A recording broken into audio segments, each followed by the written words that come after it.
വിദ്യാസാഗറിലെ മറ്റൊരു ഓൺലൈൻ ക്ലാസ്സിലേക്ക് എല്ലാ വിദ്യാർത്ഥികൾക്കും സ്വാഗതം. അപ്പോൾ നമ്മൾ ഇന്ന് പഠിക്കാനായിട്ട് പോകുന്നത് +1 ഫിസിക്കൽ ജോഗ്രഫി ടെക്സ്റ്റ് ബുക്കിലെ 3rd ചാപ്റ്റർ ആയിട്ടുള്ള ഇന്റീരിയർ ഓഫ് ദി എർത്ത് എന്ന് പറയുന്ന ചാപ്റ്ററിൻ്റെ 3rd പാർട്ടാണ്. ഫസ്റ്റ് 2 പാർട്ട് നമ്മൾ ഓൾറെഡി അപ്ലോഡ് ചെയ്തിട്ടുണ്ട്.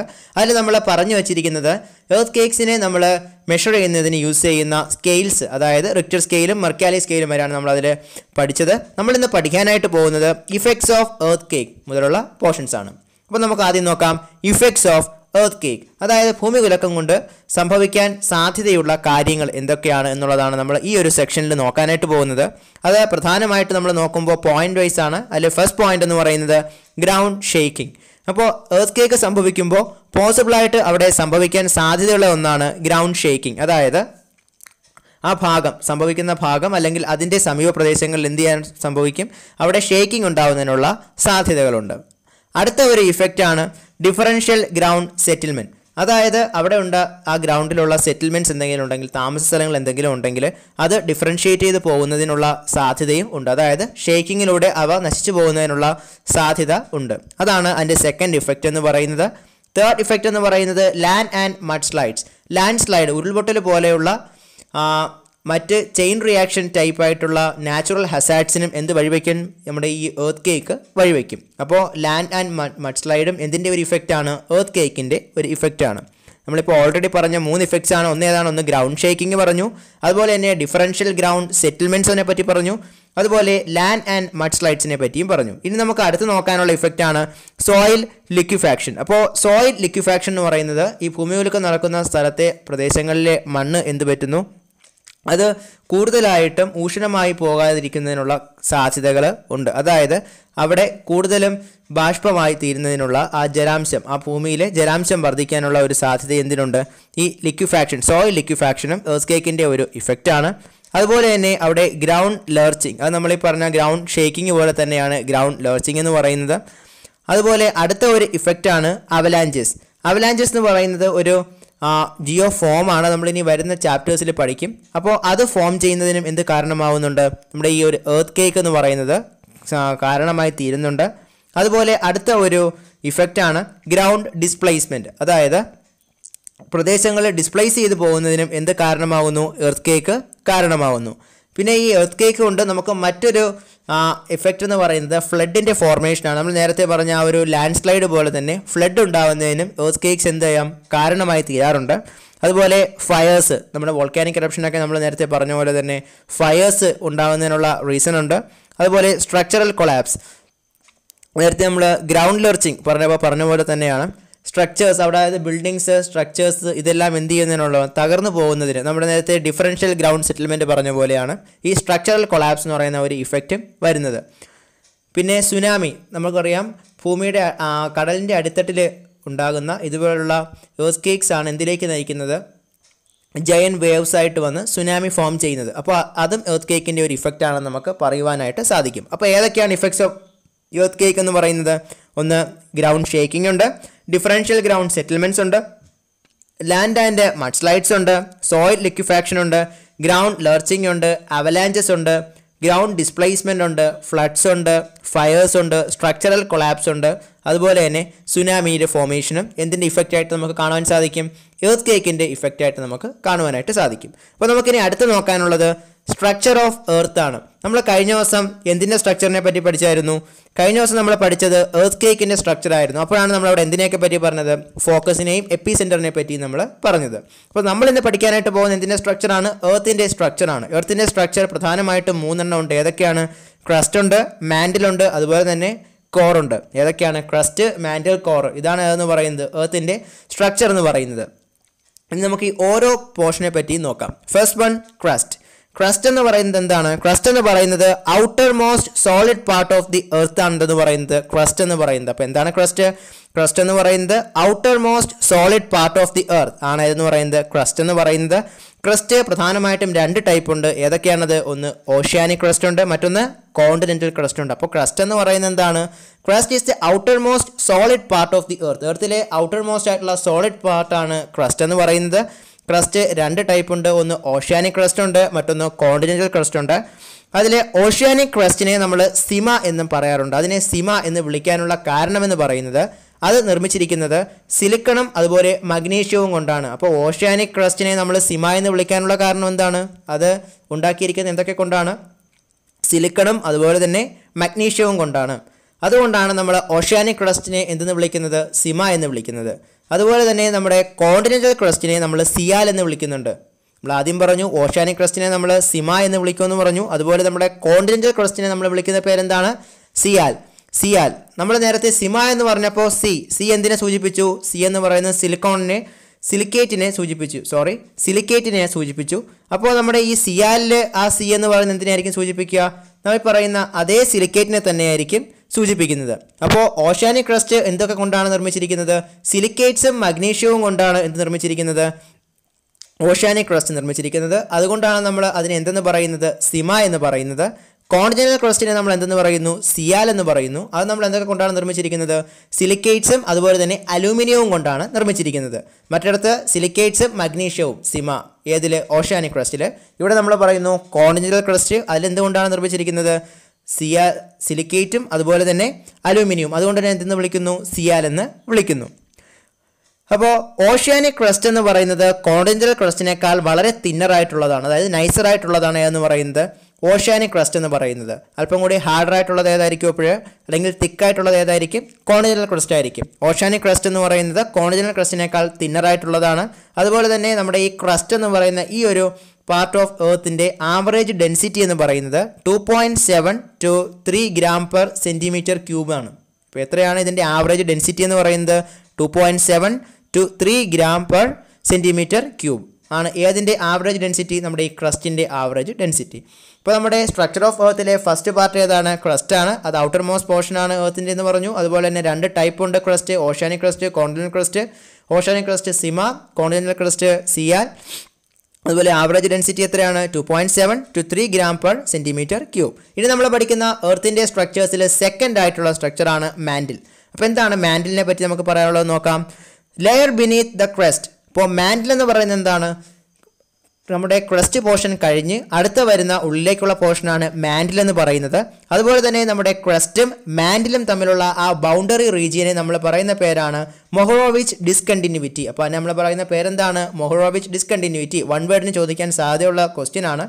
The boundary between crust and mantle and it's named after Mohorovicic and it is Mohorovicic discontinuity. അതിനെ പറയുന്ന പേരെന്താണ്? മൊഹറോവിച്ച് ഡിസ്കണ്ടിന്യൂവിറ്റി എന്നാണ് അതിനെ പറയുന്നത്. ഇതിൻ്റെ എക്സ്റ്റൻഷൻ എന്ന് പറയുന്നത്, അതായത് നമ്മുടെ ഈ മാൻഡിലിൻ്റെ എക്സ്റ്റൻഷൻ എന്ന് പറയുന്നത് 2900 കിലോമീറ്റർ വരെ എക്സ്റ്റൻഷൻ ഏതിനുണ്ട്? നമ്മൾ ഈ പറയുന്ന മാൻഡിലിന് ഉണ്ട്. അപ്പോൾ മാൻഡിലിൻ്റെ എക്സ്റ്റൻഷൻ എത്ര വരെയാണ്? 2900 കിലോമീറ്റർ എക്സ്റ്റൻഷൻ ഏതിനുണ്ട്? നമ്മുടെ ഈ മാൻഡിലിനുണ്ട്. അതുപോലെ തന്നെ മാൻഡിലിൻ്റെ അപ്പർ പോർഷനെ നമ്മൾ വിളിക്കുന്ന പേരാണ് എയ്സ്തനോസ്ഫിയർ. അപ്പോൾ നമ്മൾ വിളിക്കുന്ന മാൻഡിലിൻ്റെ അപ്പർ പോർഷൻ്റെ പേരെന്താണ്? മാൻഡിലിൻ്റെ അപ്പർ മോസ്റ്റ് പോർഷനെ നമ്മൾ വിളിക്കുന്ന പേരാണ് എയ്സ്തനോസ്ഫിയർ. എയ്സ്തനോ എന്ന് പറയുന്ന വാക്കിൻ്റെ മീനിങ് വീക്കാണ്. അപ്പോൾ വീക്ക് എന്നാണ് അതിൻ്റെ അർത്ഥം. ഏതിൻ്റെ അർത്ഥം? എയ്സ്തനോസ് എന്ന് പറയുന്ന വാക്കിൻ്റെ അർത്ഥം. നമ്മൾ പറഞ്ഞു മാൻഡിൽ എന്ന് പറയുന്ന കോർ കഴിഞ്ഞുള്ള പോർഷനാണ്. അതിൻ്റെ എക്സ്റ്റൻഷൻ 2900 കിലോമീറ്റേഴ്സ് ഉണ്ടെന്ന് പറഞ്ഞു. അതുപോലെ ക്രസ്റ്റും മാൻഡിലും തമ്മിലുള്ള ബൗണ്ടറിയെ പറയുന്ന പേര് എന്താണെന്ന് പറഞ്ഞു? മൊഹറോവിച്ച് ഡിസ്കണ്ടിന്യൂവിറ്റി എന്നാണെന്ന് പറഞ്ഞു. പിന്നെ നമ്മൾ പറഞ്ഞു നമ്മുടെ ഈ പറഞ്ഞ മാൻഡിലിൻ്റെ അപ്പർ മോസ്റ്റ് പോർഷനെ നമ്മൾ പറയുന്ന പേരാണ് ഏത്? എയ്സ്തനോസ്ഫിയർ. ആ എയ്സ്തനോ എന്ന് പറയുന്ന വാക്കിൻ്റെ അർത്ഥം എന്താണ്? വീക്ക് എന്നാണ് അതിൻ്റെ അർത്ഥം. അപ്പോൾ ഈ എയ്സ്തനോ എന്ന് പറയുന്ന ഈ സ്ഥലം, അതായത് എയ്സ്തനോസ്ഫിയർ എന്ന് പറയുന്ന ഈ ഒരു റീജിയനാണ് മാഗ്മയുടെ മെയിൻ സോഴ്സ് എന്ന് പറയുന്നത്. മാഗ്മ, നമ്മൾ മുമ്പ് മാഗ്മയെ പറ്റി പറഞ്ഞു. എപ്പോഴാണ് പറഞ്ഞത്? വോൾക്കാനിക് എറപ്ഷൻ്റെ കേസ് പറഞ്ഞപ്പോൾ നമ്മൾ പറഞ്ഞു മാഗ്മ, അതായത് മോൾട്ടൺ മെറ്റീരിയലാണ് മാഗ്മ എന്ന് പറയുന്നത്. ആ മാഗ്മ സർഫസിലേക്ക് എത്തുന്നു. വെൻറ്റിലൂടെ സർഫസിലെത്തുമ്പോൾ നമ്മൾ അതിന് എന്തെന്ന് പറയും? ലാവ എന്ന് പറയും. അപ്പോൾ മാഗ്മയുടെ മെയിൻ സോഴ്സ് ഏതാണ്? ഈ പറയുന്ന എയ്സ്തനോസ്ഫിയർ ആണ്. അതുപോലെ തന്നെ ക്രസ്റ്റും എയ്സ്തനോസ്ഫിയറിനെയും ചേർത്തിട്ട് നമ്മൾ എന്തെന്ന് പറയും? ലിത്തോസ്ഫിയർ എന്ന് പറയും. അപ്പോൾ ലിത്തോസ്ഫിയർ എന്ന് പറയുന്നത് ഏതൊക്കെ പോർഷൻസ് ചേർന്നിട്ടുള്ളതാണ്? ക്രസ്റ്റ് നമ്മൾ ആദ്യം പറഞ്ഞു, ഔട്ടർ മോസ്റ്റ് പോർഷനായിട്ടുള്ള ക്രസ്റ്റും അതുപോലെ തന്നെ നമ്മുടെ അപ്പർ മോസ്റ്റ് പോർഷനായിട്ടുള്ള മാൻഡിലായിട്ടുള്ള എയ്സ്തനോസ്ഫിയറും ചേർത്ത് നമ്മൾ എന്തെന്ന് പറയും? ലിത്തോസ്ഫിയർ എന്ന് പറയും. നമ്മൾ നേരത്തെ പറഞ്ഞായിരുന്നു ക്രസ്റ്റും മാൻഡിലും തമ്മിലുള്ള ആ ഒരു ബൗണ്ടറി റീജിയൻ ഒരു പേരുണ്ട്. അതെന്തായിരുന്നു? അതാണ് മൊഹറോവിച്ച് ഡിസ്കണ്ടിന്യൂവിറ്റി. അപ്പോൾ നമ്മൾ ക്രസ്റ്റും മാൻഡിലും ഓൾറെഡി ഡിസ്കസ് ചെയ്ത് കഴിഞ്ഞു. ഇനി ഒരു ആളും കൂടിയുണ്ട്. അതാരാണ്? അതാണ് കോർ. അപ്പോൾ സ്ട്രക്ചർ ഓഫ് എർത്തിൽ തേർഡ് ആൻഡ് ഫൈനലായിട്ട് നമുക്ക് നോക്കാനുള്ള വ്യക്തി ആരാണ്? കോറാണ്. അപ്പോൾ boundary between mantle and core നമ്മൾ നേരത്തെ എന്ത് പറഞ്ഞു? ബൗണ്ടറി ബിറ്റ്വീൻ ക്രസ്റ്റ് ആൻഡ് മാൻഡിലിനെ കേസ് നമ്മൾ പറഞ്ഞു. ക്രസ്റ്റ് ആൻഡ് മാൻഡിൽ ഏതായിരുന്നു? മൊഹറോവിച്ച് ഡിസ്കണ്ടിന്യൂറ്റി ആയിരുന്നു. അപ്പോൾ അതുപോലെ തന്നെ ഒരു ബൗണ്ടറി ആരൊക്കെ തമ്മിലുമുണ്ട്? ഈ മാൻഡിലും കോറും തമ്മിലുമുണ്ട്. അപ്പോൾ ആ ബൗണ്ടറിയെ പറയുന്ന പേരാണ് ഗുട്ടൻസ്ബർഗ് ഡിസ്കണ്ടിന്യൂറ്റി. അപ്പോൾ നേരത്തെ പറഞ്ഞത് മൊഹറോവിച്ച് ഡിസ്കണ്ടിന്യൂറ്റി, അത് ആരൊക്കെ തമ്മിലുള്ള ബൗണ്ടറി ആയിരുന്നു? ക്രസ്റ്റും മാൻഡിലും തമ്മിലുള്ള ബൗണ്ടറി ആയിരുന്നു മൊഹറോവിച്ച് ഡിസ്കണ്ടിന്യൂറ്റി. നമ്മളിപ്പോൾ പറയുന്ന ആരൊക്കെ തമ്മിലുള്ളതാണ്? മാൻഡിലും കോറും തമ്മിലുള്ളതാണ്. അതിൻ്റെ പേരെന്താണ്? അതിൻ്റെ പേരാണ് ഗുട്ടൻബർഗ് ഡിസ്കണ്ടിന്യൂറ്റി.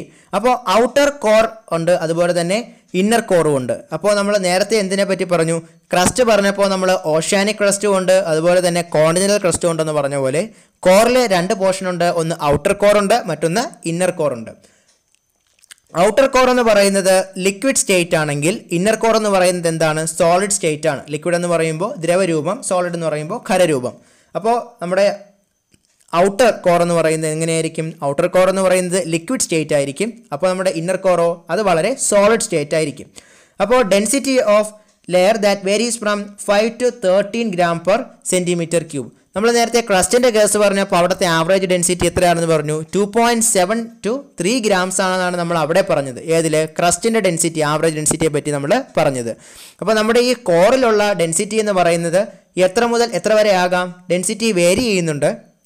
അപ്പോൾ അത് 5 to 13 ആണ്. 5 മുതൽ 13 gram per centimeter cube, അതായത് ഘന സെൻറ്റിമീറ്റർ വരെ ഗ്രാം പെർ ഘന സെൻറ്റിമീറ്റർ വരെ വരാം എന്നാണ് എന്ത് പറയുന്നത്?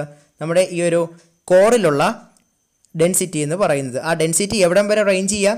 5 to 13 വരെ അതിന് റേഞ്ച് ചെയ്യാൻ സാധിക്കും. അപ്പോൾ ഹെവി മെറ്റൽസ് ആയിട്ടുള്ള നിക്കലും അയണും കൊണ്ടാണ് കോർ ഏരിയ രൂപപ്പെട്ടിരിക്കുന്നത്. അതുകൊണ്ടാണ് നമ്മുടെ ഇന്നർ കോർ എന്തായിരിക്കുന്നത്? വളരെ സോളിഡ് ആണ് നമ്മൾ പറയാൻ കാരണം. ഔട്ടർ കോർ എന്താണ്? അത് ലിക്വിഡ് ഫോം ആണ്. ബട്ട് ഇന്നർ കോർ എന്താണ്? വളരെ സോളിഡ് ആണ്. അത് സോളിഡ് ആവാനുള്ള റീസൺ എന്ന് പറയുന്നത് അത് എന്തുകൊണ്ടാണ് നിർമ്മിച്ചിരിക്കുന്നത്? അത് പ്രധാനമായും നിർമ്മിച്ചിരിക്കുന്നത് ഹെവി ആയിട്ടുള്ള മെറ്റീരിയൽസ് ആണ്. അപ്പോൾ ഏതൊക്കെയാണ് ആ ഹെവി മെറ്റീരിയൽസ് എന്ന് നമുക്ക് പറയാൻ സാധിക്കും? ഒന്ന് നിക്കലുണ്ട്, അതുപോലെ തന്നെ അയണും ഉണ്ട്. അപ്പോൾ അയൺ, നിക്കൽ പോലുള്ള ഹെവി മെറ്റീരിയൽസ് ഉപയോഗിച്ചാണ് നമ്മുടെ കോറ് ഫോം ചെയ്തിരിക്കുന്നത്. അതുകൊണ്ട് തന്നെ ഈ ഏരിയയെ നമ്മൾ എന്തെന്ന് പറയും? നൈഫ് ലെയർ എന്ന് പറയും. അപ്പോൾ എന്താണ് പറയുന്നത്? Nife layer. നൈഫിൻ്റെ സ്പെല്ലിംഗ് NIFE ആണ്, KNIFE. നമ്മൾ മറ്റേ കത്തി എന്നർത്ഥമുള്ള നൈഫല്ല, NIFE. അതെന്താണ് അങ്ങനെ NIFE എന്ന് പറഞ്ഞത്? നിക്കലിൻ്റെ NI, അതുപോലെ തന്നെ അയണിൻ്റെ നമ്മുടെ ഇത് കെമിക്കൽ നെയിം എന്ന് പറയുന്നത് ഫെറം എന്നാണ്. അതുകൊണ്ടാണ് എന്ന് പറയുന്നത് FE എന്ന് പറയുന്നത്. അപ്പോൾ NIFE എന്ന് ഓർത്ത് വെച്ചിരുന്നാൽ മതി. നൈഫ് ലെയർ എന്ന് പറയാനുള്ള റീസൺ എന്താണ്? നിക്കലും അതുപോലെ തന്നെ ഇരുമ്പും ആണ് ഹെവി ആയിട്ടുള്ള മെറ്റീരിയൽസ് കൊണ്ടാണ് അത് ഫോം ചെയ്തിരിക്കുന്നത്. ഏത്? നമ്മുടെ കോർ ഏരിയ ഫോം ചെയ്തിരിക്കുന്നത്. നമ്മുടെ ഔട്ടർ ലെയർ എങ്ങനെയാണ്? ഔട്ടർ ലെയർ വളരെ ലിക്വിഡ് ആണ്. ബട്ട് ഇന്നർ ലെയർ എങ്ങനെയാണ്? വളരെ സോളിഡ് ആണ്. നമ്മുടെ ഈ ഒരു റീജിയനെ നമ്മൾ പറയുന്ന പേരാണ് നൈഫ് ലെയർ. അങ്ങനെ പറയാനുള്ള റീസൺ അവിടെ എന്തുകൊണ്ടാണ് നിർമ്മിച്ചിരിക്കുന്നത്? ഹെവി ആയിട്ടുള്ള മെറ്റീരിയൽസ് ആയിട്ടുള്ള നിക്കലും അയണും കൊണ്ടാണ്. നിക്കലിൻ്റെ ഏതാണ്? NI ആണ്. അതുപോലെ തന്നെ അയണിൻ്റെ കെമിക്കൽ നെയിം എന്ന് പറയുന്നത് FE ആണ്. ഇനി നമുക്ക് അടുത്തതായിട്ട് നോക്കാനുള്ള പോർഷനാണ് വോൾക്കാനോസ്. നമ്മൾ നേരത്തെ മാഗ്മയുടെ കേസ് പറഞ്ഞപ്പോൾ വോൾക്കാനോസിനെ കുറിച്ച് ഒന്ന് മെൻഷൻ ചെയ്തായിരുന്നു. നമുക്കിനി അതിനെപ്പറ്റി ഡീറ്റെയിൽ ആയിട്ട് നോക്കാം. അപ്പോൾ എന്താണ് volcano? Volcano is a place where gases, ashes and molten materials escape to the ground. അപ്പോൾ വോൾക്കാനോ എന്ന് പറയുന്നത് എന്താണ്? ഗ്യാസസ്, ആഷസ്, അതുപോലെ തന്നെ മോൾട്ടൺ മെറ്റീരിയൽസ് എന്ന് പറയുമ്പോൾ ഉള്ളിൽ വളരെ ഉരുകിയിരിക്കുന്ന അവസ്ഥയിലുള്ള താപം കൂടിയിട്ടുള്ള ദ്രവരൂപത്തിലുള്ള വസ്തുക്കൾ, അതുപോലെ തന്നെ ഗ്യാസസ്, അതുപോലെ തന്നെ ചാരങ്ങൾ, ഇതെല്ലാം സർഫസിലേക്ക് വരുന്നതിനുള്ള പ്രധാനപ്പെട്ട ഒരു ഫോമാണ് ഏതെന്ന് പറയുന്നത്? വോൾക്കാനോസ് എന്ന് പറയുന്നത്. അപ്പോൾ molten rock materials in atmosphere is called magma. അപ്പോൾ ഇതിനുള്ളിൽ നമ്മൾ പറഞ്ഞു മാഗ്മയുണ്ട്. എന്താണ് മാഗ്മ? മാഗ്മ എന്ന് പറയുന്നത് വളരെ മോൾട്ടൺ ആയിട്ടുള്ള മെറ്റീരിയൽസ് ആണ്, വളരെ ഉരുകിയ അവസ്ഥയിലുള്ള മെറ്റീരിയൽസ് ആണ് മാഗ്മ. ഈ മാഗ്മ എർത്തിൻ്റെ സർഫസിൽ വോൾക്കാനോയുടെ വെൻറ്റിലൂടെ എത്തുമ്പോഴത്തേക്കും അതിനെ നമ്മൾ വിളിക്കുന്ന പേരാണ് ലാവ. നമുക്ക് ലാവ എന്ന് പറയുന്ന പേര് വളരെ ഫെമിലിയർ ആണ്, നമ്മൾ കേട്ടിട്ടുണ്ട്. അപ്പോൾ ഈ ലാവ എന്ന് പറയുന്നത് എന്താണ്? ഈ മോൾട്ടൺ മെറ്റീരിയൽ ആയിട്ടുള്ള മാഗ്മയാണ് ഭൂമിക്കുള്ളിലുള്ളത്. പ്രഷർ കൂടുന്നതിൻ്റെ അനുസരിച്ച് ഇതെന്ത് പറ്റും? ഈ വോൾക്കാനോയുടെ വെൻ്റ് എന്ന് പറയുമ്പോൾ നമ്മുടെ വോൾക്കാനോയുടെ ടോപ്പ് മോസ്റ്റ് ആയിട്ടുള്ള ഒരു പോയിൻ്റാണ്. ആ പോയിൻ്റ് വഴിയായിരിക്കും എന്ത് ചെയ്യുന്നത്? ഈ മാഗ്മ പുറത്തേക്ക് വരുന്നത്. ആണ് നമ്മൾ വെൻ്റ് എന്ന് പറയുന്നത്. അപ്പോൾ ആ മാഗ്മ ഈ വെൻ്റ് വഴി എർത്ത് സർഫസിലേക്ക് എത്തുമ്പോൾ അതിനെ നമ്മൾ വിളിക്കുന്ന പേരാണ് എന്ത്? ലാവ എന്ന് പറയുന്നത്. അപ്പോൾ നമുക്കിനി നോക്കാനുള്ളത് ടൈപ്സ് ഓഫ് വോൾക്കാനോസ് ആണ്. നമ്മൾ വോൾക്കാനോ എന്താണെന്ന് നോക്കി. ഇനി നമുക്ക് നോക്കാനുള്ളത് ടൈപ്സ് ഓഫ് വോൾക്കാനോസ്. വോൾക്കാനോസ് എത്ര ടൈപ്പ് ഉണ്ടെന്ന് നോക്കാം. പ്രധാനമായിട്ടും വോൾക്കാനോസ് 3 ടൈപ്പാണുള്ളത്. ഏതൊക്കെയാണ്? ഒന്ന് ആക്റ്റീവ് വോൾക്കാനോ, മറ്റൊന്ന് ഡോർമെൻറ്റ് വോൾക്കാനോ, അതുപോലെ തന്നെ എക്സ്റ്റിങ്ക്റ്റ് വോൾക്കാനോ. അപ്പോൾ ഏതൊക്കെയാണ്? ഒന്ന് ആക്റ്റീവ് വോൾക്കാനോ. ആക്റ്റീവ് എന്ന് പറയുമ്പോൾ നമുക്കറിയാം എന്താണ്? സജീവമായിട്ടുള്ളതാണ്. ഓക്കെ, അപ്പോൾ ഒരു വ്യക്തി ആക്റ്റീവ് ആണെന്ന് പറയുമ്പോൾ അതിനർത്ഥം എന്താണ്? ആ വ്യക്തി സമൂഹത്തിൽ വളരെ സജീവമായിട്ട് പ്രവർത്തിക്കുന്ന ഒരു വ്യക്തിയാണ് എന്നാണ് അതിൻ്റെ അർത്ഥം. അപ്പോൾ ഇവിടെ വോൾക്കാനോയുടെ കേസിൽ ആക്റ്റീവ് ആണെന്ന് പറയുമ്പോൾ എന്തായിരിക്കും?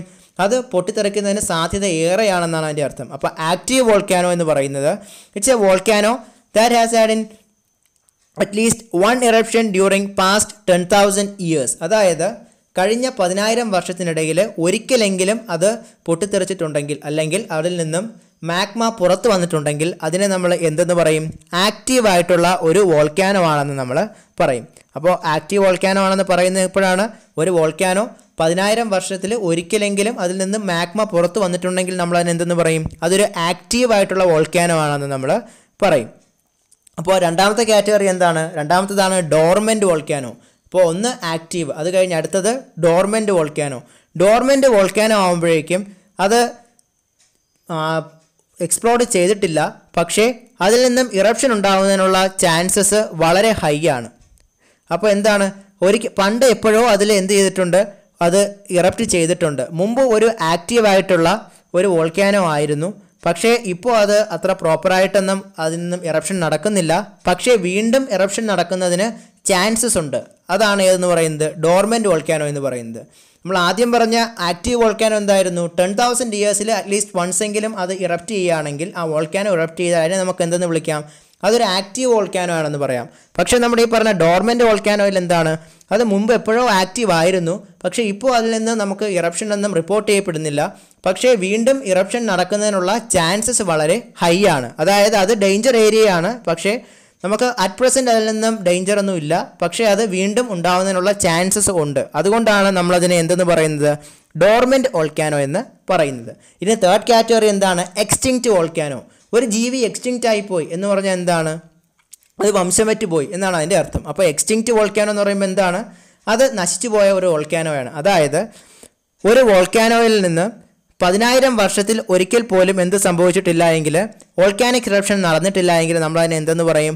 എക്സ്റ്റിങ്ക്റ്റ് വോൾക്കാനോ എന്ന് പറയും. നമ്മൾ അടുത്ത് പറഞ്ഞ ഡോർമെൻറ്റ് വോൾക്കാനോ എന്താണ്? റീസെൻറ്റ് ടൈംസിൽ അതിൽ നിന്ന് ഇറപ്ഷൻ ഒന്നും നടന്നിട്ടില്ല, പണ്ടെപ്പോഴും നടന്നിട്ടുണ്ട്, ഇനി നടക്കാനുള്ള സാധ്യതയുണ്ടെങ്കിൽ നമ്മളതിന് എന്തെന്ന് പറയും? ഡോർമെൻറ്റ് വോൾക്കാനോ എന്ന സെക്കൻഡ് കാറ്റഗറിയിൽ പെടുത്തും. നമ്മളീ പറയുന്ന തേർഡ് ആൻഡ് ഫൈനലായിട്ടുള്ള എക്സ്റ്റിങ്ക്റ്റ് വോൾക്കാനോ ആകുമ്പോഴോ 10,000 വർഷത്തിൽ ഒരിക്കൽ പോലും അതിൽ നിന്ന് എന്ത് സംഭവിച്ചിട്ടില്ല? ഇറപ്ഷൻസ് സംഭവിച്ചിട്ടില്ല. അതെങ്കിൽ നമ്മളതിന് എന്തെന്ന് പറയും? എക്സ്റ്റിങ്ക്റ്റ് വോൾക്കാനോ എന്ന് പറയും. 10,000 വർഷത്തിൽ ഒരിക്കലെങ്കിലും കുറഞ്ഞത് വോൾക്കാനിക് ഇറപ്ഷൻ നടന്നിട്ടുണ്ടെങ്കിൽ ആ വോൾക്കാനോയെ നമ്മൾ എന്തെന്ന് പറയും? അതിനെ നമ്മൾ ആക്റ്റീവ് വോൾക്കാനോ എന്ന് പറയും. ഇനി നമുക്ക് അടുത്ത് നോക്കാനുള്ളത് വോൾക്കാനിക് ലാൻഡ് ഫോംസ് ആണ്. ഈ ചാപ്റ്ററിലെ തന്നെ ലാസ്റ്റ് പോർഷൻ എന്ന് പറയുന്നത് ഈ വോൾക്കാനിക് ലാൻഡ് ഫോംസ് ആണ്. അപ്പോൾ വോൾക്കാനിക് ഇറപ്ഷൻ സംഭവിക്കുമ്പോഴത്തേക്കും അതിൻ്റെ ആഫ്റ്റർ എഫക്ട്സ് ആയിട്ട് എന്ത് ഫോം ചെയ്യും? ലാൻഡ് ഫോംസ് ഫോം ചെയ്യും. ഈ ലാൻഡ് ഫോംസ് ആണ് ഏതെന്ന് പറയുന്നത്? വോൾക്കാനിക് ലാൻഡ് ഫോംസ് എന്ന് നമ്മൾ പറയുന്നത്.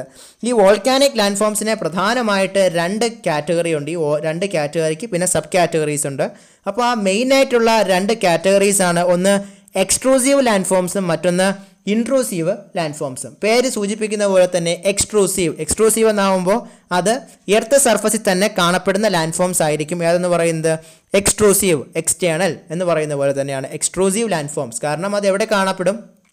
എർത്ത് സർഫസിൽ തന്നെ കാണപ്പെടുന്ന ലാൻഡ് ഫോംസ് ആണ് എക്സ്ട്രൂസീവ് ലാൻഡ് ഫോംസ്. സെക്കൻഡ് കാറ്റഗറിയാണ് ഏതെന്ന് പറയുന്നത്? Intrusive land forms. അപ്പോൾ അതെങ്ങനെയായിരിക്കും? ആ ലാൻഡ് ഫോംസ് കാണപ്പെടുന്നത് എർത്ത് സർഫസിന് ബിനീത്തായിട്ടായിരിക്കും, അല്ലെങ്കിൽ ഇൻറ്റേർണലായിട്ട് എർത്ത് സർഫസിന് ഇൻറ്റേർണലായി കാണപ്പെടുന്ന ലാൻഡ് ഫോംസ് ആയിരിക്കും ഏതെന്ന് പറയുന്നത്? ഇൻട്രൂസീവ് ലാൻഡ് ഫോംസ് എന്ന് പറയുന്നത്. എക്സ്ട്രൂസീവ് ആകുമ്പോഴത്തേക്കും ഓൺ എർത്ത് സർഫസ്, ഇൻട്രൂസീവ് ആകുമ്പോൾ ഇൻസൈഡ് എർത്ത് സർഫസ് ആയിരിക്കും, അതായത് ഭൂമിക്കടിയിലായിരിക്കും അവ ഫോം ചെയ്യുന്നത്. നമുക്കിനി ഓരോ കാറ്റഗറിയിലും പെടുന്ന പ്രധാനപ്പെട്ട ലാൻഡ് ഫോംസിനെ പറ്റി നോക്കാം. ആദ്യം നമുക്ക് എക്സ്ട്രൂസീവ് ലാൻഡ് ഫോംസ് ഏതൊക്കെയാണെന്ന് നോക്കാം. മെയിനായിട്ടുള്ള extrusive landforms shield volcano, composite volcano, caldera, flood basalt province and mid oceanic ridge volcanoes. അപ്പോൾ ഏതൊക്കെയാണ്? ഒന്ന് shield volcano, 2 composite volcano, 3 calderas, 4 flood basalt province, 5th and final one is mid oceanic ridge volcanoes. ഇപ്പോൾ first one നോക്കാം, shield volcano. അപ്പോൾ shield volcanoes എന്ന് പറയുന്നത് largest of all volcanoes on the earth എന്നാണ് നമ്മൾ പറയുന്നത്. അതായത് ഭൂമിയിലുള്ളതിൽ വലിയ വോൾക്കാനോസ് എല്ലാം ഏതാണ്? ഈ ഷീൽഡ് വോൾക്കാനോസ് ആണ്. ഏതെന്ന് പറയുന്നത് ലാർജ് ആയിട്ടുള്ള വോൾക്കാനോസ് എല്ലാം ഷീൽഡ് വോൾക്കാനോസ് ആണ്. ഇത് പ്രധാനമായിട്ടും നിർമ്മിതമായിരിക്കുന്നത് ബസാൾട്ട് എന്ന് പറയുന്ന ഒരു മെറ്റീരിയൽ കൊണ്ടാണ്. അപ്പോൾ ലാർജസ്റ്റ് ആയിട്ടുള്ള വോൾക്കാനോസ് ഏതാണ്? ഷീൽഡ് വോൾക്കാനോസ് ആണ്. And it's made up of basalt. അതുപോലെ തന്നെ ഇത് വളരെ സ്റ്റീപ്പായിട്ടുള്ള വോൾക്കാനോസ് അല്ല. കാരണം ഇതിലെ ലാവ എന്ന് പറയുന്നത് വളരെ ഫ്ലൂയിഡാണ് അത് ഇറപ്റ്റ് ചെയ്യുന്ന സമയത്ത്. അപ്പോൾ ഇതിലെ ലാവ വളരെ ഫ്ലൂയിഡ് ആയതുകൊണ്ട് തന്നെ ഇത് വളരെ സ്റ്റീപ്പായിട്ടുള്ള ഒരു വോൾക്കാനോ അല്ല. ഇതിനൊരു എക്സാമ്പിൾ എന്ന് പറയുന്നത് ഹവായൻ വോൾക്കാനോസ്. എന്തിന് എക്സാമ്പിളാണ്? നമ്മൾ ആദ്യം പറയുന്ന ഈ ഒരു ഷീൽഡ് വോൾക്കാനോ ടൈപ്പിന് എക്സാമ്പിളാണ്. അപ്പോൾ നമ്മൾ പറഞ്ഞു ഷീൽഡ് വോൾക്കാനോ ലാർജസ്റ്റ് വോൾക്കാനോയാണ്. അതുപോലെ തന്നെ ഇത് മെയിനായിട്ട് നിർമ്മിതമായിരിക്കുന്നത് ബസാൾട്ട് കൊണ്ടാണെന്ന് പറഞ്ഞു. അതുപോലെ തന്നെ ഇതിൻ്റെ വോൾക്കാനോ സ്റ്റീപ്പല്ല. കാരണം ഇറപ്ഷൻ നടക്കുമ്പോഴത്തേക്കും വളരെ ഫ്ലൂയിഡായിട്ടുള്ള മാഗ്മ അല്ലെങ്കിൽ ലാവയാണ് ഇതിൽ നിന്നും പുറത്തു വരുന്നതെന്ന് പറഞ്ഞു. അതുപോലെ തന്നെ ഒരു എക്സാമ്പിൾ എന്ന് പറയുന്നത് എന്താണ്? ഹവായൻ വോൾക്കാനോ ആണെന്ന് നമ്മൾ പറഞ്ഞു. ഇനി സെക്കൻഡ് ആയിട്ടുള്ള എക്സ്ട്രൂസീവ് കാറ്റഗറി പെടുന്നതാണ് കോമ്പസിറ്റ് വോൾക്കാനോസ്. അപ്പോൾ കോമ്പസിറ്റ് വോൾക്കാനോസ് എന്ന് പറയുന്നത് നമ്മുടെ ബസാൾട്ടിൽ നിർമ്മിതമായിട്ടുള്ളതിനേക്കാൾ വളരെ കൂളറായിട്ടുള്ള ലാവയായിരിക്കും അതിൽ നിന്നും പുറത്തു വരിക. അപ്പോൾ മോർ കൂളർ ആൻഡ് വിഷ്യസ് ആയിട്ടുള്ള ലാവയാണ് ബസാൾട്ടിനേക്കാൾ എന്തിൽ വരുന്നത്? നമ്മുടെ ഈ സെക്കൻഡ് പറയുന്ന കോമ്പസിറ്റ് വോൾക്കാനോ. ബസാൾട്ട് എന്ന് പറയുമ്പോൾ ഏതാണ്? നമ്മുടെ ഷീൽഡ് വോൾക്കാനോ തന്നെയാണ് നമ്മൾ ഉദ്ദേശിക്കുന്നത്. അപ്പോൾ അതിലെ ലാവയേക്കാൾ അല്പം കൂടി കൂളറായിട്ടുള്ളതായിരിക്കും ഏതെന്ന് പറയുന്നത് കോമ്പസിറ്റ് വോൾക്കാനോയിലുള്ളതെന്ന് നമ്മൾ പറയുന്നു. അപ്പോൾ ഇതിലെ ലാവ എന്ന് പറയുന്നത് എവിടെയായിരിക്കും കോൺസെൻട്രേറ്റ് ചെയ്യുന്നത്? നമ്മുടെ ഈ ഒരു വെൻറ്റിന് നിയർലി കോൺസെൻട്രേറ്റ് ചെയ്യുകയാണ് ചെയ്യുന്നത്. അപ്പോൾ അവിടെയാണ് എന്ത് ഫോം ചെയ്യുന്നത്? ഈ കോമ്പസിറ്റ് വോൾക്കാനോസ് ഫോം ചെയ്യുന്നത്. അതായത് വെൻ്റ് എന്ന് പറയുമ്പോൾ നമ്മൾ പറഞ്ഞു നമ്മുടെ വോൾക്കാനോയുടെ മോൾട്ടൻ മെറ്റീരിയൽ ആയിട്ടുള്ള മാഗ്മ പുറത്തു വരുന്നതിനുള്ള ഭാഗം, ആ ഒരു ഓപ്പണിങ്ങിനെയാണ് നമ്മൾ എന്തെന്ന് പറയുന്നത്? വെൻ്റ് എന്ന് പറയുന്നത്. ഈ വെൻറ്റിലൂടെയാണ് മോൾട്ടൻ മെറ്റീരിയൽ ആയിട്ടുള്ള മാഗ്മ എർത്ത് സർഫസിലേക്ക് എത്തുന്നത്. അപ്പോൾ ഈ കൂളറും വിഷ്യസുമായിട്ടുള്ള ഏതിനെ അപേക്ഷിച്ച് നമ്മുടെ ബസാൾട്ടിനേക്കാൾ, അതായത് കോമ്പസിറ്റ് അല്ലെങ്കിൽ ഷീൽഡ് വോൾക്കാനോയേക്കാൾ അല്പം കൂടി കൂളറായിട്ടുള്ളതാണ് ഏതെന്ന് പറയുന്നത് നമ്മുടെ ഈ ഒരു കോമ്പസിറ്റ് വോൾക്കാനോയിലെ ലാവ എന്ന് പറയുന്നത്. അതുകൊണ്ട് തന്നെ വെൻറ്റിന് നിയർലി അല്ലെങ്കിൽ വിസിനിറ്റിയിലായിരിക്കും എന്ത് ഫോക്കസ് ചെയ്യുക? ഇതിൻ്റെ ഫോർമേഷൻ ഫോക്കസ് ചെയ്യുന്നത്. അതുകൊണ്ട് തന്നെ ലെയർ ഫോർമേഷനാണ് ഇതിനുള്ളത്. കാരണം എന്താണ്? നമ്മുടെ ഒരു വെൻറ്റിനെ കോൺസെൻട്രേറ്റ് ചെയ്ത എന്ത് കാണുന്നത്? ഈ കോമ്പസിറ്റ് വോൾക്കാനോ കാണുന്നത്. അപ്പോൾ അതെന്ത് ചെയ്യും? കാലാകാലങ്ങളായിട്ട് ലെയർ ആയിട്ട് ഫോം ചെയ്യും. അങ്ങനെ ലെയർഡ് ഫോർമേഷനിലുള്ളതാണ് ഏതെന്ന് പറയുന്നത് നമ്മുടെ ഈ ഒരു കോമ്പസിറ്റ് വോൾക്കാനോ എന്ന് പറയുന്നത്. നമ്മൾ ഫസ്റ്റ് പറഞ്ഞു ഷീൽഡ് വോൾക്കാനോ, സെക്കൻഡ് പറഞ്ഞു composite volcano. Shield volcano largest ആണ്. അതുപോലെ തന്നെ ആ വോൾക്കാനോയിൽ എന്താണ്? സ്റ്റീപ്പല്ല. കാരണം അതെങ്ങനെയുള്ളതാണ്? വളരെ ഫ്ലൂയിഡ് ആയിട്ടുള്ളതാണ് ലാവ എപ്പോഴാണ്? ആ വോൾക്കാനോ ഇറപ്റ്റ് ചെയ്യുന്ന സമയത്ത്. അതുകൊണ്ട് തന്നെ അത് നിർമ്മിച്ചിരിക്കുന്നത് എന്ത് വെച്ചാണ്? ബസാൾട്ട് വെച്ചാണ്. എക്സാമ്പിളായിട്ട് നമ്മൾ പറഞ്ഞു ഹവായൻ വോൾക്കാനോ പറഞ്ഞു. സെക്കൻഡ് കോമ്പസിറ്റ് പറഞ്ഞപ്പോൾ എന്ത് പറ്റി? കോമ്പസിറ്റ് ആകുമ്പോഴത്തേക്കും നമ്മുടെ ബസാൾട്ടിലുള്ളതുപോലെയല്ല, അല്പം കൂടി കൂളർ ആൻഡ് വിഷ്യസ് ആയിട്ടുള്ളതാണ് അതിലെ ലാവ എന്ന് പറഞ്ഞു. അതുപോലെ തന്നെ ഇത് വെൻറ്റിലായിരിക്കും എന്ത് ചെയ്യുന്നത്? കോൺസെൻട്രേറ്റ് ചെയ്യുന്നത്. എന്ത് ഫോം ചെയ്യും? ലെയർ ഫോർമേഷനിലും അതിലുണ്ട്, നമ്മുടെ ഈ കോമ്പസിറ്റ് വോൾക്കാനോയിലുണ്ട്. ഇനി നമ്മുടെ തേർഡ് എക്സ്ക്ലൂസീവ് കാറ്റഗറിയാണ് കാൽഡറാസ്. കാൽഡറാസ് എന്ന് പറയുന്നത് വളരെ എക്സ്പ്ലോസീവ് ആയിട്ടുള്ളതാണ് കാൽഡറാസ്. അതായത് അത് എന്തെങ്കിലും ഫോർമേഷൻ അല്ലെങ്കിൽ ഒരു ഫോർമേഷൻ ക്രിയേറ്റ് ചെയ്യുന്നതിനേക്കാൾ ഒരു കൊളാപ്ഷനിലേക്ക് നയിക്കുന്നതാണ്, അല്ലെങ്കിൽ വളരെ എക്സ്പ്ലോഡിങ് ആയിട്ടുള്ള ഒരു ഡിസ്ട്രക്റ്റീവ് നേച്ചർ ഉള്ളതാണ് ഏതെന്ന് പറയുന്നത് കാൽഡറാസ് എന്ന് നമ്മൾ പറയുന്നത്. അപ്പോൾ ഈ കാൽഡറാസിനൊരു എക്സാമ്പിളാണ് ക്രാക്കറ്റോയ എന്ന് പറയുന്ന വോൾക്കാനോ. അപ്പോൾ ക്രാക്കറ്റോയ എന്ന് പറയുന്നത് എന്തിന് എക്സാമ്പിളാണ്? കാൽഡറാസിന് എക്സാമ്പിളാണ്. കാൽഡറാസ് എന്ന് പറയുന്നത് ഒരു നമ്മുടെ ഇപ്പോൾ പറഞ്ഞ ഷീൽഡ് വോൾക്കാനോയോ അതുമെങ്കിൽ കോമ്പസിറ്റ് വോൾക്കാനോയോ പോലെ ഒരു ഫോർമേഷനല്ല, മറിച്ച് ഒരു കൊളാപ്ഷന് അല്ലെങ്കിൽ ഒരു ഡിസ്ട്രക്ഷന് കാരണമായി തീരുന്നതാണ് ഏതെന്ന് പറയുന്നത് കാൽഡറാസ് എന്ന് പറയുന്നത്. അതിന് എക്സാമ്പിൾ ഏതാണ്? ക്രാക്കറ്റോയാണ്. നമ്മൾ ആദ്യം പറഞ്ഞ ഷീൽഡ് വോൾക്കാനോയ്ക്ക് ഒരു എക്സാമ്പിൾ പറഞ്ഞു, അത് ഏതായിരുന്നു? അതാണ് ഹവായൻ വോൾക്കാനോ. ഇനി നമുക്ക് ഫോർത്ത് എക്സ്ക്ലൂസീവ് കാറ്റഗറി ഏതാണെന്ന് നോക്കാം. അതാണ് ഫ്ലഡ് ബസാൾട്ട് പ്രോവിൻസ്. പേര് തന്നെയുണ്ട്, ഫ്ലഡ്. ഫ്ലഡ് എന്ന് പറയുമ്പോൾ വെള്ളപ്പൊക്കം. അപ്പോൾ ഇവിടെ എന്തായിരിക്കും അങ്ങനെ വരിക? ഇവിടെ വരുന്നത് ലാവയായിരിക്കും. കാരണം ഇവിടെ വരുന്ന വോൾക്കാനോയിലെ ഔട്ട്പോർ ചെയ്യുന്നത് ഹൈലി ഫ്ലൂയിഡ് ആയിട്ടുള്ള ലാവയായിരിക്കും. അതുകൊണ്ട് തന്നെ അത് എന്ത് ചെയ്യും? ഫ്ലഡ് ചെയ്യും. അതായത് ആ നിയർ പ്രദേശങ്ങളിൽ എന്ത് ചെയ്യും? വളരെയധികം ഫ്ലഡ് ചെയ്തു പോകും. അതാണ് എന്തെന്ന് പറയുന്നത് നമ്മുടെ ഈ ഫ്ലഡ് ബസാൾട്ട് പ്രോവിൻസ് എന്ന് പറയുന്നത്. അപ്പോൾ ഇത് വളരെ ഹൈലി ഫ്ലൂയിഡ് ആയതുകൊണ്ട് തന്നെ ഇതിന് ലോങ് ഡിസ്റ്റൻസിൽ കവർ ചെയ്യാൻ സാധിക്കും. അപ്പോൾ ഇതിനൊരു എക്സാമ്പിൾ നമ്മൾ നോക്കുകയാണെങ്കിൽ നമ്മുടെ ഇന്ത്യയിൽ തന്നെ ഉണ്ട്. ഏതാണത്? Deccan traps of Maharashtra. നമ്മളെ മഹാരാഷ്ട്രയിലെ ഡെക്കാൻ ട്രാപ്സ് എന്ന് പറയുന്നത് നമ്മളെ ഫ്ലഡ് ബസാൾട്ട് പ്രോവിൻസിന് ഒരു ടിപ്പിക്കൽ എക്സാമ്പിൾ ആണെന്ന് നമുക്ക് പറയാം. അപ്പോൾ ഫ്ലഡ് ബസാൾട്ട് എന്ന് പറയുമ്പോൾ എന്താണ്? അത് ഹൈലി ഫ്ലൂയിഡാണ്. അതുകൊണ്ട് തന്നെ അത് ഇറപ്റ്റ് ചെയ്യുകയാണെങ്കിൽ നിയർ പ്രദേശങ്ങളിൽ വളരെയധികം അതിന് ലോങ് ഡിസ്റ്റൻസിൽ കവർ ചെയ്യാൻ സാധിക്കും. അങ്ങനെ കവർ ചെയ്യുന്നതുകൊണ്ട് തന്നെ അതിന് എന്തെന്ന് പറയുന്നു, ഫ്ലഡ് ബസാൾട്ട് പ്രോവിൻസ് എന്ന് നമ്മൾ പറയുന്നു. അതിനൊരു എക്സാമ്പിൾ നോക്കുകയാണെങ്കിൽ ഏതാണ്, നമ്മുടെ ഇന്ത്യയിൽ തന്നെയുണ്ട്. ഏതായിരുന്നു അത്? ഡെക്കാൻ ട്രാപ്സ് ഓഫ് മഹാരാഷ്ട്രയാണ് അതിനൊരു ടിപ്പിക്കൽ എക്സാമ്പിൾ എന്ന് നമുക്ക് പറയാം. ഇനി fifth and final category of extrusive volcanic land forms ആണ് ഏതെന്ന് പറയുന്നത്, മിഡ് ഓഷ്യാനിക് റിഡ്ജ് വോൾക്കാനോ എന്ന് പറയുന്നത്. നമ്മൾ ഇത്തിരി നേരം പറഞ്ഞ വോൾക്കാനോയിൽ നിന്നും ഈ മിഡ് ഓഷ്യാനിക് റിഡ്ജിന് ഒരു ഡിഫറൻസ് ഉണ്ട്, അല്ലെങ്കിൽ ഒരു പ്രത്യേകതയുണ്ട്. അത് എന്താണെന്ന് നോക്കുകയാണെങ്കിൽ these are the volcanoes which situated in oceanic regions. അതുകൊണ്ടാണ് അതിനെ മിഡ് ഓഷ്യാനിക് റിഡ്ജ് എന്ന് പറയുന്നത്. അതായത് ഈ വോൾക്കാനോസ് എവിടെയായിരിക്കും ലൊക്കേറ്റ് ചെയ്തിരിക്കുന്നത്? ഓഷ്യാനിക് ഏരിയയിലായിരിക്കും ലൊക്കേറ്റ് ചെയ്തിരിക്കുന്നത്. അപ്പോൾ ഇതിനൊരു എക്സാമ്പിൾ നമ്മൾ നോക്കുകയാണെങ്കിൽ നമുക്കത് എന്തായിട്ട് പറയാൻ സാധിക്കും? മിഡ് അറ്റ്ലാന്റിക് റിഡ്ജ് ഏതിന് എക്സാമ്പിളാണ്? മിഡ് ഓഷ്യാനിക് റിഡ്ജ് വോൾക്കാനോയ്ക്ക് എക്സാമ്പിളാണ്. അപ്പോൾ എക്സാമ്പിളും ടൈറ്റിലും തമ്മിലൊരു സാമ്യത ഉള്ളതുകൊണ്ട് നമുക്ക് ഓർത്തിരിക്കാൻ എളുപ്പമാണ്. മിഡ് ഓഷ്യാനിക് റിഡ്ജ് വോൾക്കാനോയ്ക്ക് ഒരു എക്സാമ്പിൾ മിഡ് അറ്റ്ലാന്റിക് റിഡ്ജ്. ഇപ്പോൾ mid Atlantic ridge mid oceanic റിഡ്ജിൽ ഒരു എക്സാമ്പിളാണ്. നമ്മൾ ആദ്യം പറഞ്ഞ ഷീൽഡ് വോൾക്കാനോയിൽ നമ്മളൊരു എക്സാമ്പിൾ പറഞ്ഞു, അത് ഹവായൻ വോൾക്കാനോ ആയിരുന്നു. അത് കഴിഞ്ഞ് നമ്മൾ കാൽഡറ പറഞ്ഞപ്പോഴത്തേക്കും അതായത് വളരെ എക്സ്പ്ലോസീവാണ്, അത് സ്ട്രക്ചേഴ്സ് ഫോം ചെയ്യില്ല, പകരം ഡിസ്ട്രക്റ്റീവ് നേച്ചർ ഉള്ളതാണെന്ന് പറഞ്ഞപ്പോൾ നമ്മുടെ ക്രാക്കറ്റോയ ഒരു എക്സാമ്പിളായിട്ട് പറഞ്ഞു. ഫ്ലഡ് ബസാൾട്ട് പ്രോവിൻസ് പറഞ്ഞപ്പോൾ മറ്റെങ്ങും നമ്മുടെ ഇന്ത്യയിൽ തന്നെ ഉണ്ടെന്ന് പറഞ്ഞു. ഏതായിരുന്നു അത്? നമ്മുടെ മഹാരാഷ്ട്രയിലെ ഡെക്കാൻ ട്രാപ്സ് എന്ന എക്സാമ്പിളാണെന്ന് പറഞ്ഞു. അത് ഹൈലി ഫ്ലൂയിഡ് ആയതുകൊണ്ട് കൂടുതൽ റേഞ്ചസ്, അതായത് നിയർ ബൈ ആയിട്ടുള്ള മോസ്റ്റ് റീജിയൻസിലെ ലോങ്ങർ ഡിസ്റ്റൻസ് കവർ ചെയ്യാൻ അതിന് സാധിക്കും. ഹൈലി ഫ്ലൂയിഡ് ആയിട്ടുള്ള ലാവയാണ് അത് ഇറപ്റ്റ് ചെയ്യുന്നതെന്ന് പറഞ്ഞു. അത് കഴിഞ്ഞ് നമ്മൾ മിഡ് ഓഷ്യാനിക് വോൾക്കാനോസ് പറഞ്ഞു. അപ്പോൾ മിഡ് ഓഷ്യാനിക് വോൾക്കാനോസിൽ ഒരു എക്സാമ്പിൾ നമ്മൾ നോക്കി. അത് എന്താണെന്ന് നോക്കിയപ്പോൾ ആദ്യം ഓഷ്യൻ റീജിയനിലുള്ള വോൾക്കാനോ ആണെന്ന് നമ്മൾ മനസ്സിലാക്കി. അതിനൊരു എക്സാമ്പിൾ നോക്കിയപ്പോൾ ഏതായിരുന്നു? മിഡ് അറ്റ്ലാന്റിക് റിഡ്ജ് ആയിരുന്നു അതിനൊരു എക്സാമ്പിൾ എന്ന് പറയുന്നത്. നമ്മൾ ഇത്രയും നേരം ഡിസ്കസ് ചെയ്ത ഏത് പോർഷനായിരുന്നു? വോൾക്കാനിക് ലാൻഡ് ഫോംസിൻ്റെ എക്സ്ട്രൂസീവ് കാറ്റഗറിയാണ് നമ്മൾ ഇത്രയും നേരം നോക്കിയത്. ഇനി ഒരു കാറ്റഗറി കൂടി ഉണ്ട്, അതേതാണ്? ഇൻട്രൂസീവ് ആയിട്ടുള്ള ലാൻഡ് ഫോംസ്. ഇൻട്രൂസീവ് എന്ന് പറയുമ്പോൾ നമ്മൾ ആദ്യം പറഞ്ഞ പോലെ തന്നെ അത് എവിടെയായിരിക്കും? ബിനീത്ത് എർത്ത് സർഫസ് ആയിരിക്കും. എക്സ്ട്രൂസീവ് എന്ന് പറയുന്നത് ഓൺ എർത്ത് സർഫസ് ആണെങ്കിൽ ഇൻട്രൂസീവ് എന്ന് പറയുന്നത് ബിനീത്ത് എർത്ത് സർഫസ് ആയിരിക്കും. അതായത് ഭൂമിയുടെ ഉപരിതലത്തിന് താഴെയായിരിക്കും ഇൻട്രൂസീവ് ആയിട്ടുള്ള, അതായത് ഇന്റേണൽ ആയിട്ടുള്ള ലാൻഡ് ഫോംസ് ഉള്ളത്. പ്രധാനമായിട്ടുള്ള ഇൻട്രൂസീവ് ലാൻഡ് ഫോംസ് ആണ്: 1 ബാൽക്കോലിത്ത്, 2 ലാക്കോലിത്ത്, 3 ലാപ്പോലിത്ത്, 4 ഫാൽക്കോലിത്ത്, 5 സിൽ ആൻഡ് ഫൈനലി ഡൈക്ക്. അപ്പോൾ എത്ര എണ്ണം ഉണ്ട്? 6 എണ്ണം ഉണ്ട്. 1 ഏതാണ്? ബാൽക്കോലിത്ത്, 2 ലാക്കോലിത്ത്, 3 ലാപ്പോലിത്ത്, 4 ഫാക്കോലിത്ത്, 5 സിൽ, 6ാമത്തേത് ഏതാണ്? ഡൈക്കാണ്. അപ്പോൾ ഓരോന്ന് എന്താണെന്ന് നോക്കാം. ആദ്യം നമുക്ക് നോക്കാം ബാൽക്കോലിത്ത്. ബാൽക്കോലിത്ത് എന്ന് പറയുന്നത് ലാർജ് ഡോം ഷേപ്ഡ് ആയിട്ടുള്ള ഒരു ഇൻട്രൂസീവ് വോൾക്കാനിക് ലാൻഡ് ഫോം ആണ്. അപ്പോൾ നമ്മൾ പറഞ്ഞു ഇതൊരു ഇൻട്രൂസീവ് ലാൻഡ് ഫോം ആണെന്ന് പറഞ്ഞു. അത് എന്തായിരിക്കും അതിൻ്റെ ഷേപ്പ് എന്ന് പറയുന്നത്? ഒരു ലാർജ് ഡോം ഷേപ്പാണ് എന്ന് പറയുന്നത് ബാൽക്കോലിത്ത് എന്ന് പറയുന്നത്. അപ്പോൾ ബാൽക്കോലിത്ത് എന്താണ്? ഒരു ലാർജ് ഡോം ഷേപ്പ് ആയിട്ടുള്ളതാണ് എന്ന് പറയുന്നത് ബാൽക്കോലിത്ത് എന്ന് പറയുന്നത്. രണ്ടാമത്തെ ലാക്കോലിത്ത് നോക്കിയാലോ, ലാക്കോലിത്ത് എന്ന് പറയുന്നത് ഒരു സ്മോൾ ഹില്ലിൻ്റെയോ അല്ലെങ്കിൽ ഒരു ഡോം ഷേപ്പിലോ ആയിരിക്കും ഇതെന്ന് പറയുന്നത്. നമ്മൾ ആദ്യം പറഞ്ഞ ബാൽക്കോലിത്ത് എന്തായിരുന്നു? ലാർജ് ഡോം ഷേപ്പ് ആയിരുന്നുവെങ്കിൽ രണ്ടാമത് പറയുന്ന ലാക്കോലിത്ത് എന്താണ്? രണ്ടാമത് പറയുന്ന ലാക്കോലിത്ത് എന്ന് പറയുന്നത് ഒരു small hill or small dome shaped ആണ്. ഇനി നമുക്ക് മൂന്നാമത്തെ നോക്കാം, ലാപ്പോലിത്ത്. നമ്മൾ ആദ്യം പറഞ്ഞ രണ്ടെണ്ണം ഏതൊക്കെയായിരുന്നു? 1 ബാൽക്കോലിത്തും 2 ലാക്കോലിത്തും. ബാൽക്കോലിത്ത് ലാർജ് ഡോം ഷേപ്പ്, ലാക്കോലിത്ത് ആകുമ്പോഴത്തേക്കും സ്മോൾ ഹില്ലോ ഡോം ഷേപ്പ് ആയിരുന്നു.